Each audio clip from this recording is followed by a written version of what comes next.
Mickey, thank you very much for being here today at Modern Revenue Architects. Mickey Baines is the President and CRO from Kennedy and Company Education Strategies. Thank you for being here. If you can give us your introduction, who's Mickey, all the good stuff, and then I'll ask you a couple of things that I'm super excited. Well, thanks for having me on the show. I've been at Kennedy Company for 9 years. For the last year, primarily in this role as President and CRO. Prior to that, I ran one of our 2 practices within the consulting firm and grew that and started that practice once I came aboard back in 2016. At Kennedy Company, we are a higher education focused consulting company. So we work with colleges and universities across the United States and Canada and even a few over the United Kingdom.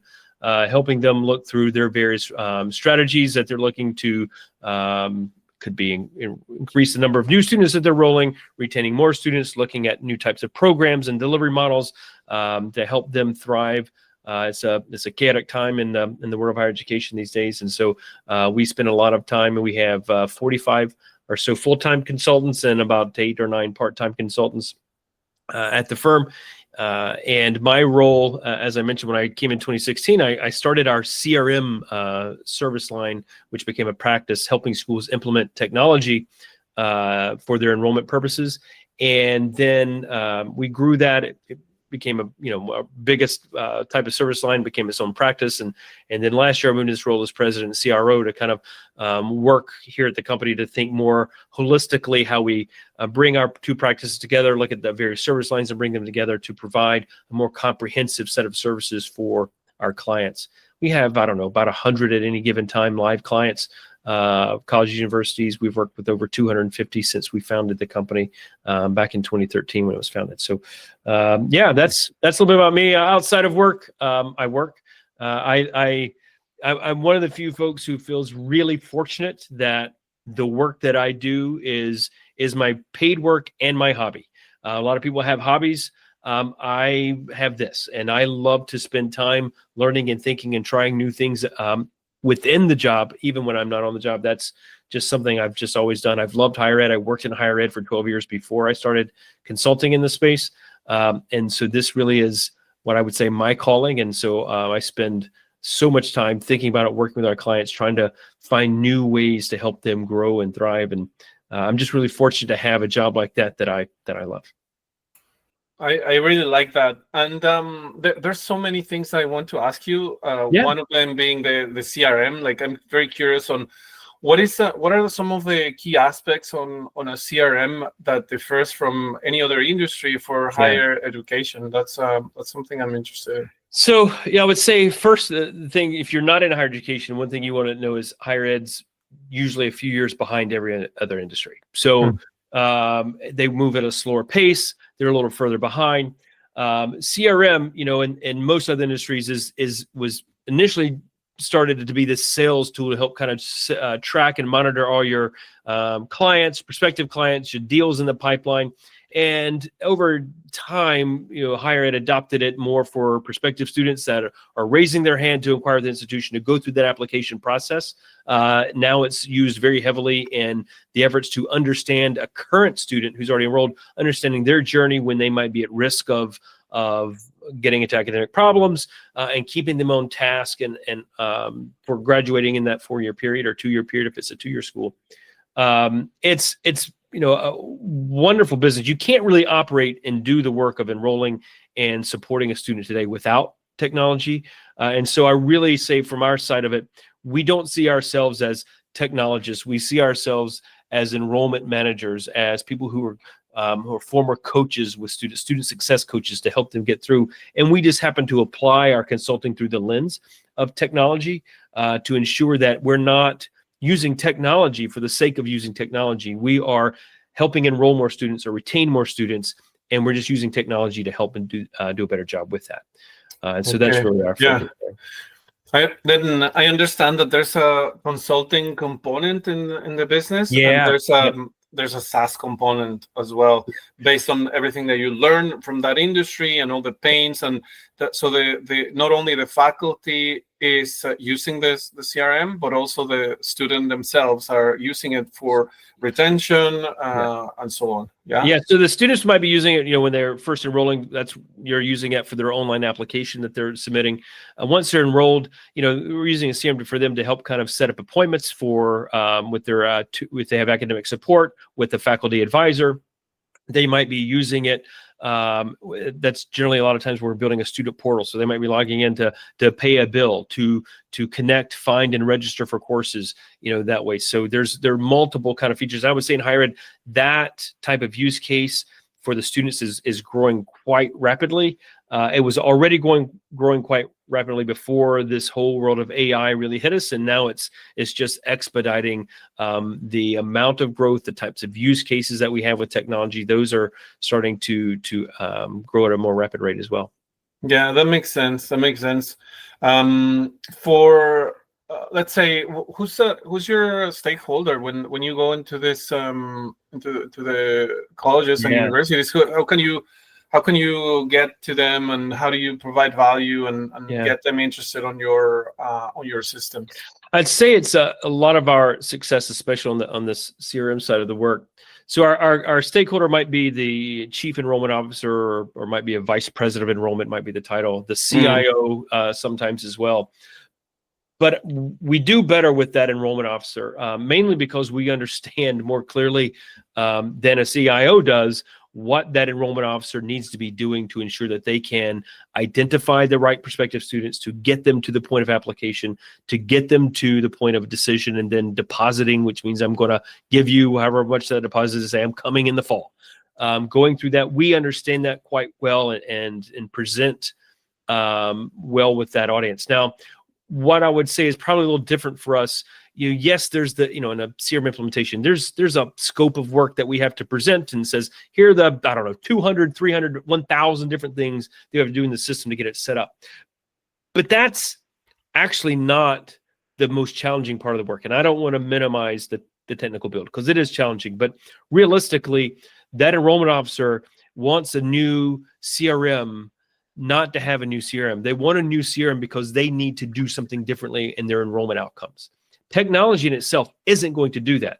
We can't just move from one bad CRM to a new CRM, take the bad email campaigns or communication campaigns you have, the bad automated workflows that you have in the old one, copy and paste them into a new one and expect that to change.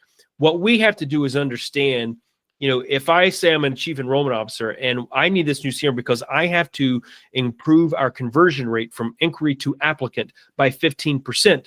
Well, what does that mean from a technology standpoint? What do you need to be doing differently to ensure that we can get that conversion there? And so as you think about configuring that system for all the technical requirements, to know how you need to configure it so that you are focused on that increased conversion. That's what we do really well. And so there's a difference between a project success and a client success, because in a project success, I've got those 300 things in the scope of work. Check, check, check, check. We get them all done. High five. We think we've done good. But if they don't improve that conversion rate by 15%, the client's not successful. Yeah. And so our job is to know the difference between project success and client success and deliver on that. And so that's how we think about our work in those terms. Yeah. I'm just thinking, is it the CRM, because we have a few clients in Latin America that are Spanish speaking, so I'm just spinning my head around, okay, maybe we could do something to apply this knowledge into and just tropicalize it in Latin America. So let's talk about that offline. Sure. But no, it's great. I'm just curious. It says that you're an RV enthusiast in your LinkedIn. Yes, so that's our family has an RV, a very large one that we pull. It's 46 feet long, which is huge in the RV space. It is a fifth wheel, no? It's a toy hauler, so it's a fifth wheel. Yep, it's like a fifth wheel, but it's got that kind of garage in the back if you want to. We do not use it this way, but you could put a couple of motorcycles back there or a golf cart back there. I think it's like 6,000 pounds of stuff back there you could put in if you wanted. We actually use that what they would call a garage space. We use that as a as a bedroom for our two kids. So they actually have a 16-foot long bedroom that they share. And then which may not sound like a lot to a lot of people, but until you've been in an RV and seen what a bedroom looks like in an RV, those are really small. So 16 feet might be bigger than some people's whole RV. And so, so it's massive. It's sometimes embarrassing to be taken down the road something that large, but it's given our family. Awesome. We made the decision to do this right before the pandemic. So in 2019, in December of 2019, we just said, look, we're going to get a small RV just to see if we like it. And so February of 2020, it was delivered. We couldn't go anywhere. It was winter. And then, of course, March of 2020 hit, pandemic hit, we couldn't go anywhere. So we would park this little RV. It was only 24 foot, our first one. We parked it out on the curb on the road outside our house, and we would go spend a weekend in it just to practice camping. And we went out in, I think, May of 2020, some things started open. We went out camping once and said, okay, we love this. We took it right back and got a big, because we're going to do this more than weekends. And it's really transformed our lives. It's been a wonderful thing to add for us. And so we generally take longer trips in the summer. This past summer, we took 6 weeks. I typically work part-time or half-time over the 6-week period so that I'm not letting all the work back up. But we live in Pennsylvania, so we went out west to Yellowstone National Park, to the Grand Tetons, and then to Rocky Mountain National Park in Colorado, and then came back. It was a wonderful, long journey. But we get to see things that we would never have gotten to see otherwise. We've been to 30 states now, I think, maybe 32. That we most of which we never would have gone to before. We wouldn't have gone to Montana. We wouldn't have gone to Michigan. Michigan's one of those surprise states we visited. I had never really spent much time, especially outside of work travel there. And, there's so many lakes. You think the Great Lakes, yes, but there's so many smaller lakes in that state. Love Michigan. We've been there several times now. Our first trip, we did a Great Lakes tour. So we went and saw all 5 Great Lakes. We went up to Niagara and saw Ontario, and then we went to Erie, and then we went Lake Michigan, Huron, and Lake Superior. And just such a wonderful trip to take. And again, it transformed our family's lives just to see things we never would have considered doing before. Yeah, tomorrow is our first RV trip. We're going to be pulling a rental. So we have our SUV. We're going to pull one. I think it's like 18 or something feet. Yep. So we'll see how it goes. Good luck. But how many people are in your family going with you? Four people. Yeah, it'll be a little tight. 18 feet, I'm going to tell you, it's going to be pretty tight. Hopefully you've got good weather so you can get out of the RV, because staying in it for a long time is going to be tight. Yeah, we made sure. I was going to joke when you said with the room or the room garage, that you have, the garage. I was going to say, hey, do you want to adopt me? And then you just mentioned that you have already used it for your kids. So that's amazing. It's fun. I hope you have a great time when you head out there. There's a lot of things you can learn with RVing out. Here's a little saying that RVers say. You should think about: fast is slow and slow is fast. So when you're setting up or tearing down that RV to leave for the weekend, the faster you try to do and rush, the more mistakes that'll happen and the longer it will actually take you to do.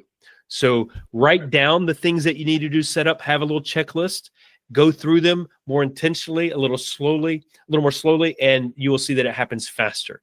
Because if you set up one little thing wrong, it can cause a lot of grief for you. When you're camping there, you got sewer systems you got to hook up, you got power systems, you got water you got to hook. All these things you hook up, you got to get it done just right.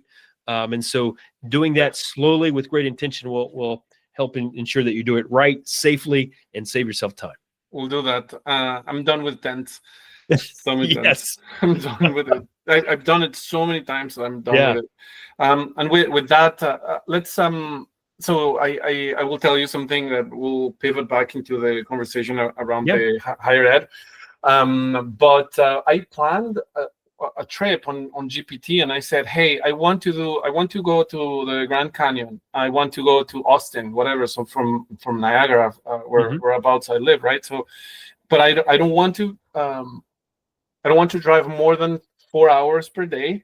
Yep. I want to stay in a safe place in a national park. Guide me on where do I need to stop and how many days. So I'm planning for maybe a week or 2 weeks to get somewhere and then back. But I want to have scenic routes. I want to have like when I go back, I don't want to stop on the same places. I want to go to new places. And the thing just spit out like a freaking amazing plan on where to go, where to stay, where to stop, family oriented, whatever. Imagine trying to plan anything like that by yourself with Google Maps and just grabbing and doing. If you're doing it with Google Maps, it'd be incredibly hard because we RV a lot. So there's a tool we have called RV Life. And it does come with a paid subscription. So ChatGPT, you might be able to use the free version to get it, but it's called RV Life. And so in that, I can see a map with all the campgrounds on there, state parks, national parks, paid campgrounds, and I can set a radius. So I can know I want to drive about 250 miles max in a given day. We about 5 hours is as long as we really want to go. Yeah, exactly. And so it on the map, it'll put the little circle around where you are and what that 250 miles is. So I can start to see when I'm hitting the range of that. And we use that a lot. We will plan our trip. If we're going out somewhere big, we would typically plan at least 12 months ahead of time, maybe longer, because sometimes, especially when we have a large rig like this, a lot of campgrounds may only have a few of their sites that can handle something our size. And so those fill up quickly. And so we can't just risk winging. So we plan out pretty far ahead. And those, especially when you go to a place like Yellowstone, that place that fills up very quickly. And especially if you want to stay in the park, it's even harder. So planning that out. And we will typically say, okay, what's the route? What's the real thing? So in that case, Yellowstone and the Tetons and everything else just kind of plugged in around that. So we said, all right, let's go ahead and do Rocky Mountain National Park. And then we can just kind of plan out our trip on the way there. It took us like 7 days to get there, 6 days to get back. And it was just it was a wonderful trip to do that way. But doing it in GPT, I'm sure at some point we will transition to that just to kind of see how it differs and see what it can give us. Thinking in terms of thinking of the right prompt context, the context engineering that you can do to say, okay, these are the dynamics of our family. This is what we're looking for. Types of places you want to eat, or even finding where you want to get groceries, gas. You know, as you're getting gas or diesel. I have a diesel truck, so and I'm pulling something that's 13 feet 4 inches tall. I can't just go to a gas station, and so finding where I can stop along the way is something that's really, really important. So, having that right tool, if it's GPT or some other RV tool like that we use, is really important. And with that being said, GPT AI, can you elaborate a little bit on how do you see the education space coming out on everything that's happening right now? I would say education and other industries are probably aligned right now because we're all starting at the same starting point. So education is not yet behind. Will they be in a few years behind other industries? Probably. Maybe not quite as far, but this is the thing I see. MIT just dropped a report, I think last month, a month from when we're recording this, that it said 95% of all AI efforts seem to be failing. And this is across all industries. And I see so many people talking about that. And I think the misnomer that people are getting is, oh, this isn't working. And that's not accurate. If you look at that study and even read that article, you'll see it's an incomplete sentence. It's really 95% of AI efforts to dramatically and rapidly grow revenue are failing. And so what that means is the expectation on how much the return will be and when that return will show at the leadership level is wrong. It's off. And so across industries, where I'm really focused right now is how do we start to teach leadership at the top levels to have a deeper understanding of AI before they really build out their strategy. So let's pause on the strategy for a moment. It's going back to that RV saying, fast is slow, slow is fast. Because this is the key. You have to understand it better. And at a leadership level, when it comes to technology, here's the thing. You've got some ERP system, some finance system, a CRM, whatever your tech stack is on campus. The leadership folks aren't really involved in implementing those tools, and a lot of times not even involved in using those tools on a daily basis. But this is where it's different. AI is not, we can't think of AI as technology any more than we can think of the internet as technology. So this is a new way of doing business, not a piece of technology. So they have to understand AI more than they would some other system. because they will use AI on a daily basis. And so once we can start to teach leadership what it means to use AI on a daily basis as the president versus the CFO versus the chief enrollment officer or CXO or whatever the roles are that in the industry you're working with, to teach them so they can understand that for themselves, now they're more informed about making the right decisions or to start and go down a strategic path. So when it gets to the point of what are the right use cases, how do we prioritize those? What are the right technologies we can think about when we do it? That is where we are today, is how do we slow that down to ensure that the people making decisions in any organization are making informed decisions so that they don't have to bail. That's really where we are in thinking about it.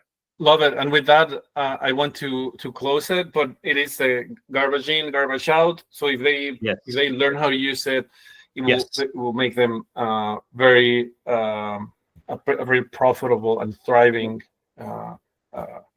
institution. So thank you very much, Mickey. I want to just ask you if your LinkedIn, it's okay for someone that wants to message you. You see the name there. Just search me on LinkedIn. They can drop me a note. They can connect with me. I'm pretty active on LinkedIn. I'm usually posting every other day or so, and trying to talk a lot about AI. So some of it is higher ed and some of it's more broad. And so if I can offer any help there, folks can still feel free to connect with me there. I'm very happy to have conversations. Fantastic. Thank you very much again. Yes, thank you for having me.